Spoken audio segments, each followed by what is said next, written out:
Ron headed up to Chicago this week, a double hitter weekend. That's a pretty daggone neat deal. A place that you've got some experience. When we go to these racetracks with the Truck Series, you've got a lot of young talent coming in there. Do they come and ask you how to get around any of these places, and do you give them the information, or you keep these secrets to yourself?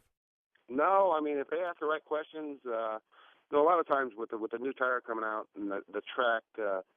Age and stuff like that. I won't give them too much until we go back out there. I say, you go out there and feel what your truck's doing. I'll feel what my truck's doing.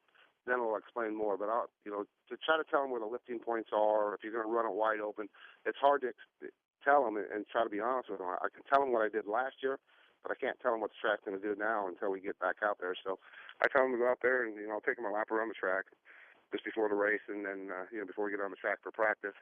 And then let them go out there and drive their truck, and I'll answer their questions, what their truck's doing, and tell them how to try to handle it. So a lot of great young talent coming in, like you said, Chocolate, but a lot of them kids won't ask questions. They think they're better than you are. So those are the guys you got to watch right now. Hornaday, how do you talk yourself into, or how do you try to convince some of these young guys coming into the sport that you can go and you can haul it off down the backstretch running close to 200 miles an hour and go into a left-hand corner and not lift off the gas? How do you make that happen? I'm just curious. Well, my hat's off to NASCAR because, when these trucks first started, we never had downforce, and these trucks are making so much more downforce than they've ever made, and it's so competitive right now.